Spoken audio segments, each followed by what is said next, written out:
तो नमस्कार दोस्तों, हम बात करने वाले हैं आज एक नए टॉपिक के ऊपर जिसका नाम है पास्ट कंटिन्यूअस टेंस। दोस्तों, पास्ट कंटिन्यूअस टेंस के बारे में हम आपको बताते हैं, बेसिक से एडवांस की तरफ आपको लेकर के चलते हैं। तो सबसे पहले दोस्तों हम देखते हैं कि पास्ट कंटिन्यूअस टेंस होता क्या है। तो दोस्तों, इस टेंस के अंतर्गत पास्ट में कोई कार्य किसी समय पर लगातार हो रहा था, उस चीज के बारे में इसमें बताया गया होता है। ठीक है, तो आपको उन चीजों को अच्छे से याद करना है। ठीक है, तो दोस्तों हम आपको बताते हैं हिंदी में। आप अगर इन वाक्यों को देखोगे तो वो किस तरह से आपको मिलेंगे। वह किताब पढ़ रहा था। ठीक है, वह किताब पढ़ रहा था।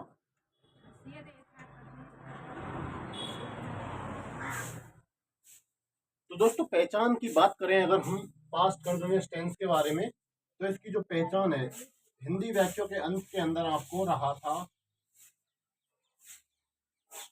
रही थी, रहे थे, ये वाक्य आपको हिंदी वाक्यों के अंत में देखने को मिलेंगे। ये इसकी पहचान होगी। ठीक है दोस्तों, तो अगर आपको वाक्य के अंत में रहा था यानी कि पास्ट के अंतर्गत कोई कार्य जो किसी टाइम पे कंटिन्यूअस रहा हो, उसके बारे में अगर डिस्कशन आपको मिलता है तो आपको समझ जाना है कि वो पास्ट कंटिन्यूअस टेंस है। ठीक है दोस्तों, चलिए दोस्तों बात करें कुछ एडवांस लेवल की। तो इंग्लिश के अंदर अगर आपको इसका पता लगाना है तो कुछ कीवर्ड्स हम आपको बता देते हैं। अगर सेंटेंस के अंदर वो कीवर्ड्स आपको नजर आते हैं तो आपको पता लग जाएगा कि ये सेंटेंस पास्ट कंटिन्यूअस टेंस का है। ठीक है दोस्तों, तो वो सेंटेंस कौन से आपको हो सकते हैं दोस्तों? वो है एट दैट टाइम। ठीक है, at that time, then, all the time, at that moment, still, continuously. ये चीजें दी हुई हो और अगर कोई पास्ट एक्शन के बारे में बात कर रहा हो, ठीक है, और कंटिन्यूअस हो वो चीजें, तो आपको इन बातों से दोस्तों पता लगा लेना है कि वो पास्ट कंटिन्यूअस टेंस है। बाकी दूसरी चीज आपको पता लगेगी, वो लगेगी इसकी हेल्पिंग वर्ब से। तो हेल्पिंग वर्ब इसकी वॉज और वर है। तो अगर ये आपको सेंटेंस के अंदर मिलती है तो आपको इंग्लिश में पता लगा लेना है कि पास्ट कंटिन्यूअस टेंस है और उसके अकॉर्डिंग ही आपको एक्शन करना है। ठीक है दोस्तों, चलिए थोड़ा सा और अच्छे से देख लेते हैं इस चीज को। हाँ, तो दोस्तों अगर इसके स्ट्रक्चर के बारे में बात करें तो हम आपको बताते हैं कि क्या स्ट्रक्चर रहता है और किस तरह से इसके सेंटेंसेस बनाए जाते हैं। ठीक है, तो स्ट्रक्चर में दोस्तों इसका सबसे पहले हमको सब्जेक्ट देखने को मिलेगा। ठीक है, subject plus helping verb plus main verb plus object. ठीक है, तो दोस्तों हेल्पिंग वर्ब है आपका, वो इसके अंदर लगने वाले हैं वॉज और वर। तो आपको बता देते हैं दोस्तों, ही सी इट नेम,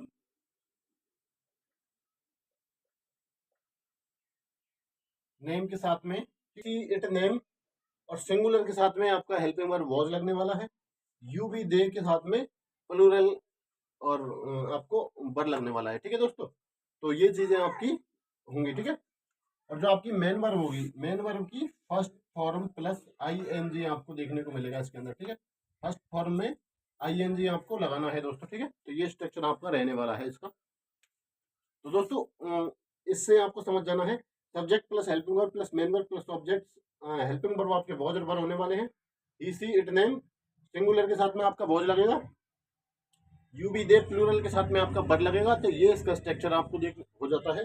अब दोस्तों इसके जरिए हम सेंटेंस बनाते हैं।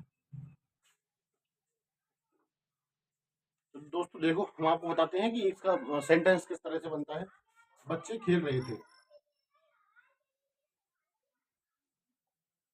खेल रहे थे। तो दोस्तों सबसे पहले हम इसका स्ट्रक्चर लिख देते हैं, subject plus helping verb plus main verb plus object. ठीक है, तो सब्जेक्ट क्या होगा आपके चाइल्ड, चिल्ड्रंस। ठीक है, चिल्ड्रंस। तो चिल्ड्रंस के अकॉर्डिंग आपका हेल्पिंग वर्ब लगने वाला है। तो दोस्तों चिल्ड्रंस आपका प्लूरल हो जाएगा। ठीक है, तो हेल्पिंग वर्ब आपको यहाँ पर वर्ब देखने को मिलेगा। मेन वर्ब की फर्स्ट फॉर्म में आईएनजी। ठीक है, childrens, the childrens were playing.